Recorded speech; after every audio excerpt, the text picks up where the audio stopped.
The concept of the Force was an important one in the story. The Force is what gives the Jedi his power. It's an energy field created by all living things. It surrounds us and penetrates us. It binds the galaxy together. It has been a rumor for a long time that Marcia Lucas has saved Star Wars in the edit, from the Tatooine scenes to the trench run scenes. We have covered this on the space scene, and I have spoken of it here on my channel many times. Star Wars Theory may be the biggest themed Star Wars channel. Countless times, myself and others from the Gatekeepers Alliance has proven his lack of self-awareness and knowledge when it comes to Star Wars news and lore, which can be very misleading. This video will share how misleading and unaware he is. George actually cut out all of the Force? No. George actually cut out all of the Force? George actually cut out all of the Force? No.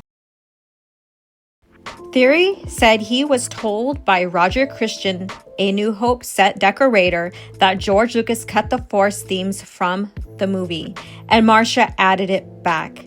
Theory took it as truth and announced it on a panel at FanExpo. There are many sources like Empire of Dreams that debunks and shares what Marcia Lucas edited and how busy she was editing for Scorsese during A New Hope. Nerdonymous' video, shout out to him, I highly recommend. Link is in the description. Now, let's get into what Theory said and share sources that debunks or gives clarity to the editing of Star Wars A New Hope.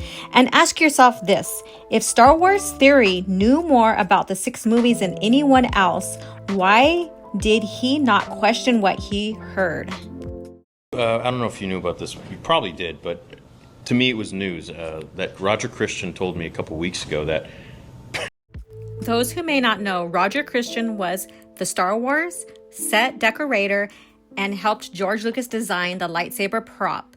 Later, Christian was secondary unit director for Return of the Jedi and The Phantom Menace.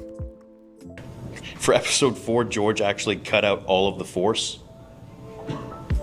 We all knew George Lucas was very particular about his story.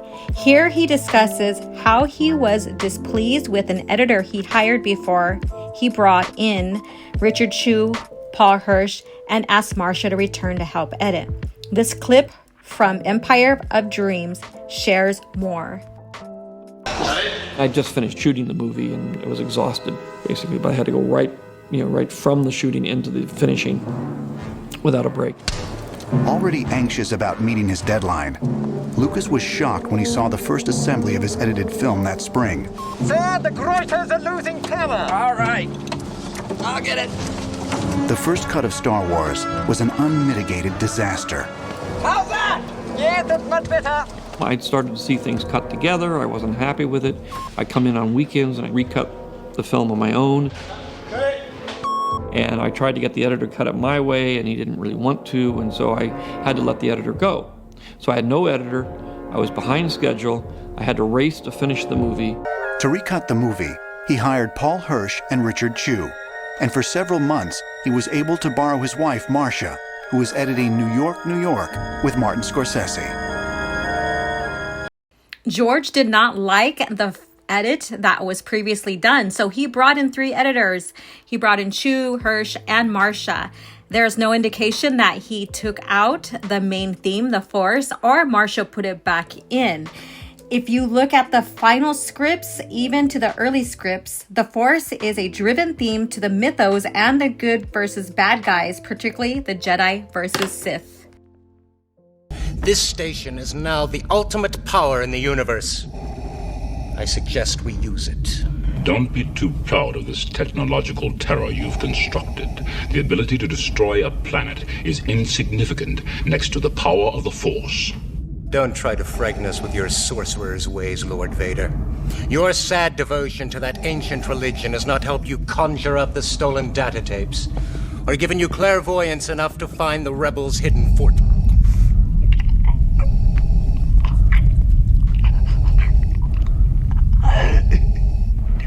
your lack of faith disturbing. Enough of this. Vader, release him. As you wish.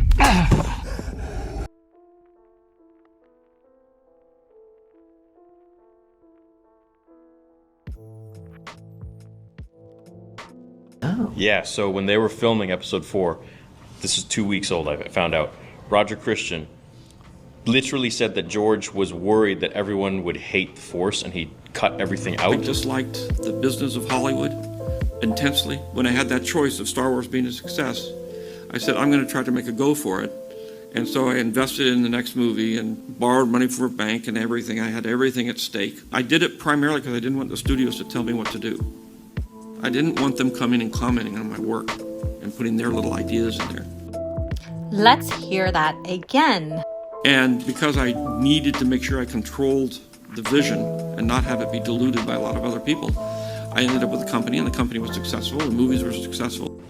And then Marcia Lucas went back in and she put it all back in. And then when it was time to deliver it to the studio, George was like, you put the Force back in? And she's like, yeah, it didn't make sense without it. But I did have a very strong feeling about being able to be in control of my work and not having people tamper with it. George did not want anyone to change or tamper with his story. The very reason why he turned on Hollywood and became an independent filmmaker and opened up his own studio, Lucasfilm. Here is George sharing the Force and the Kyber crystal from early drafts from the annotated screenplay book. This goes more into how George decided to create the Force and mythos behind the Force. George Lucas. I felt the Kyber crystal was a way of articulating what was going on, but I decided that I didn't need it. It was better to make the Force more ethereal than to have it solidified in a thing like the crystal. The idea of positive and negative, that there are two sides to an entity, a push and a pull, a yin and a yang. The struggle between the two sides are issues of nature that I wanted to include in the film. Obviously, in terms of moral issues, you always have what's considered moral and what's considered immoral at the same time. If you are dealing with possible influences beyond what we can see, it's traditionally been the good and the bad. In the third draft, Ben explains the Force to Luke. It is an energy field in oneself and power that controls one's acts yet obeys one's commands. It's nothing, yet it makes marvels appear before your eyes. All living things generate this force field. Ben says that the Force can be collected and amplified through the use of the Kyber crystal. In this draft, the crystal was stolen by the Sith Lord of Alderaan during the Battle of Kondowan, the same battle that killed Luke's father, and they must recover it. As Ben is explaining the two sides of the Force, there is a brief sequence in the crystal chamber with Vader and two other Sith warriors. The bright light of the crystal suddenly fades, blinks, and then regains its natural brilliance. The three warriors feel the disturbance, and Vader says something old has been awakened. Changes were made to how the Force was used, but not taken out of the draft at any time. George made it the essential theme, reason why it makes no sense to have George remove the Force theme scenes from the movie. Now, theory said Roger noted it was edited back in before taken to the studio. Which studio? Fox? Lucasfilm? Yet there is no account to Marcia editing back in those scenes. That would have been something documented even by Marcia. We would have caught that in Icons Unearthed. And he's like freaking out about it, apparently. Like he was panicking, as Roger was saying. And so without Marcia, apparently we wouldn't have had the Force in Star Wars at all. It got to be a very fat script, about 200 pages. And the story had gotten away from me. So the only way I could cope with it was to say, I'll take the first third, the first act, and I'll make that into a movie. But I'd written all this other stuff. I'd spent a year writing this story. And I said, well, I'm not going to just throw away 2/3 of my year and say, this is all I can afford at this point. This is the only amount of money I'm going to get is to do this one movie. So I put it on the shelf and I said, by hook or by crook, I will finish this movie. Why would George, who said he hated to waste effort, then want to take out about 1/3 of the movie he and his team created? Think about it. For George, Childs Lippincott got a contract with Stan Lee to do a comic adaptation for Star Wars. By then, the movie novelization through Del Rey was out in 1976 and sold 500,000 copies by February 1977 before the movie was out. Both had Force themes included. If George did not want the Force theme scenes used, none of those would have been published, as the Force theme influences about 8 major scenes within the movie, the novel, and the comics. In the end, Star Wars is a closely documented film. Every aspect to cutscenes, drafts, screenplays, and editing were documented. It does not make sense to hear George cut out an integral part of Star Wars because he was afraid what people would think. Then to say Marcia put it all back, yet her, George, Chew, or Hirsch did not speak of it, nor Rensler in his documentary of the films. What do you think? I think this is just to bring attention and create drama. Theory doesn't think and just speaks. As always, thank you for watching.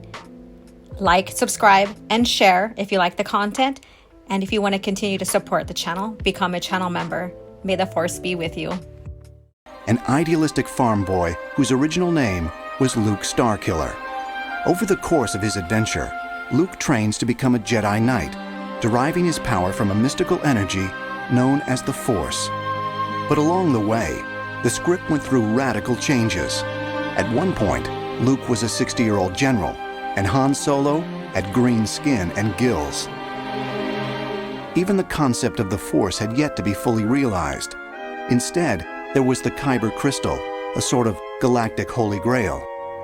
The concept of the Force was an important one in the story, and the difficulty is trying to create a religious, spiritual concept that works in a very simple way without heavy exposition or without it seeming to pull down the story.